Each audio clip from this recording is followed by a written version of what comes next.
Jesus had an interesting way of teaching that didn't make sense, sometimes even to his own disciples. And I'm referring to the way that he would teach, speaking in parables. Why did Jesus Christ speak in parables? Was it so that everybody could understand?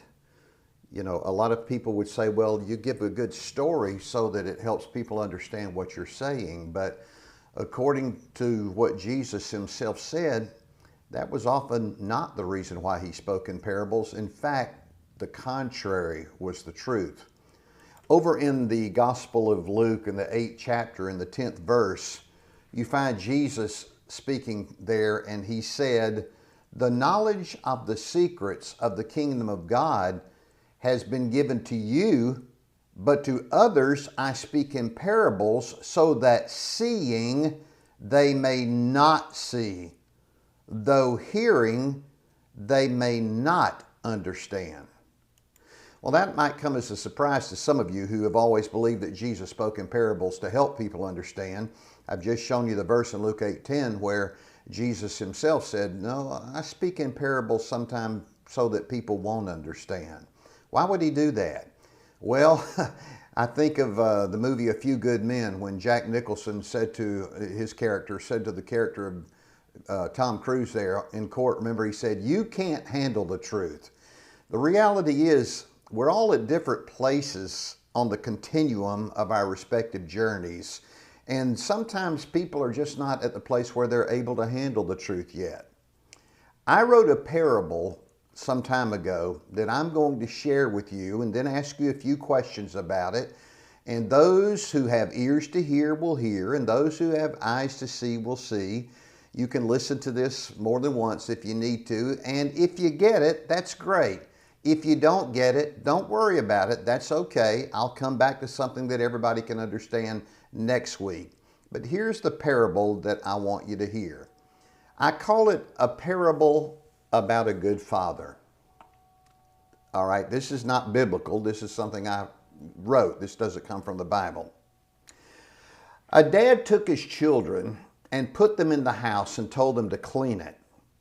And he told them, "You are free to eat anything in the refrigerator, but you must not eat from the soured chocolate pudding in the refrigerator because it will definitely make you sick." Now, the neighbor child was more sneaky than any other child in the neighborhood. He said to the young sister, "Did your dad tell you that you couldn't eat from any of the food in the refrigerator?"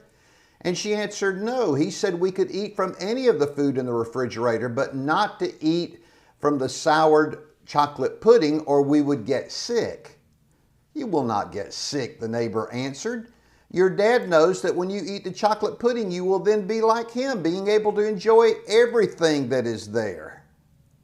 When the young girl saw the pudding in the refrigerator and looked and smelled it, it smelled delicious and she thought it would be enjoyable to eat, so she took some and ate it. She also gave a bowl to her brother who was with her, and he ate it too. Soon the stomachs of them both became nauseous and they realized they were getting sick. So they began to look for any kind of medicine that would keep them from vomiting.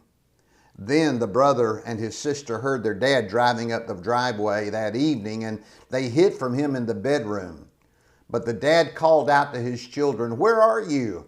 The son answered, "I heard you in the driveway, and I was afraid because I got sick, so I hid."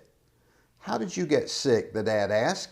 "Have you eaten the pudding in the refrigerator that I told you not to eat?" The son said, "The girl that you left here with me, she gave me some pudding from the refrigerator, so I ate it." So the dad said, "Because that grocery store sold me soured pudding, it is the worst store in town.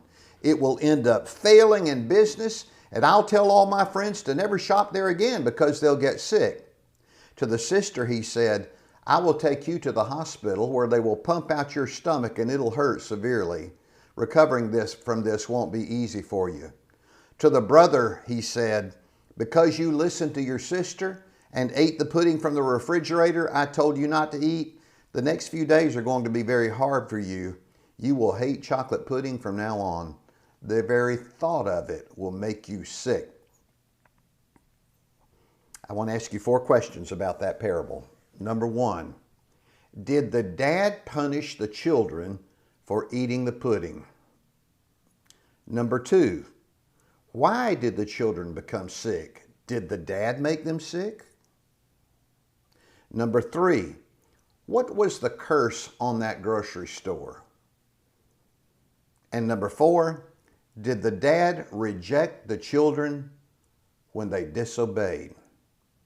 The parable of a good dad. If you need to, listen to it again and answer those questions. I'll see you next time.